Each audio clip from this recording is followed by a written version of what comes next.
Former Presidents Alfred Moisiu and Recep Medani say the head of state should be involved in solving the political crisis created by the withdrawal of mandates. 2,600 hectares of land along Albania's coast has now been registered as state-owned land. City councils will no longer have the right to provide economic aid as a consequence of the new draft law.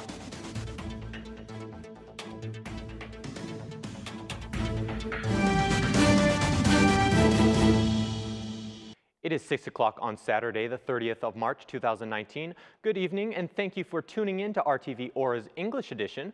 My name is Oliver, bringing you the only daily update of the local Albanian news translated into English. Making headlines tonight, former presidents Alfred Moisiu and Recep Medani believe that the head of state should be engaged in coming up with a solution for Albania's political crisis created by the withdrawal of opposition mandates.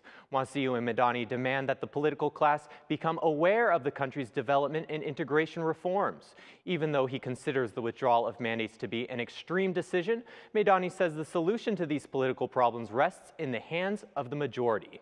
These declarations by former presidents came after the Balkan Leadership Conference, which focused on addressing the current situation in the country and presented a vision for sustainable development.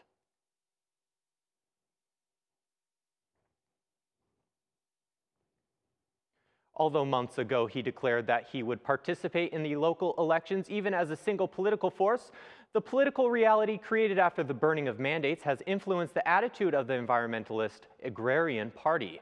Agron Duka says that on June 30th, there will be no elections, and according to him, there is only one solution for the political deadlock in the country: the departure of Edi Rama.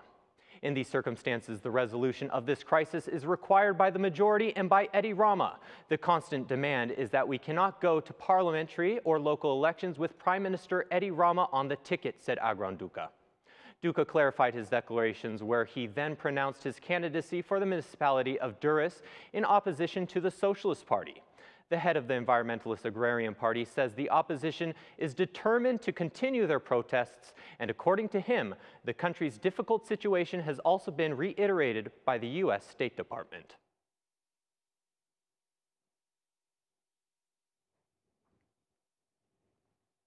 (2,600 hectares of land along the coast of Albania has now been registered as state-owned land.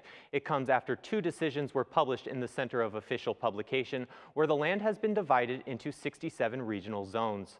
The properties will be made available to the Ministry of Tourism after the government suspended the process of transferring property titles across the coastal regions a year ago. A special task force was set up to investigate the situation, where about 30,000 property titles and documents show private ownership. The 1,631 hectares of land between Vlora and Saranda, constituting 44 different zones, have been identified, and the property has been passed on to the state. The rest extends along the coastline from Shkodër to Fier, where 1,061 hectares of land are divided into 25 different zones. The Central Immovable Property Registration Office will be in charge of registering land along the local estate registration offices in Shkodër, Lezhë, Kërbin, Durrës, Kavaja, Fier, Vlorë, Himar, Saranda, and Konispol. It is still unclear what the 2,600 hectares of land will be used for by the Ministry of Tourism, but it is believed that it will be made available to strategic investors for the establishment of resorts as coastal land in Albania becomes more and more desired.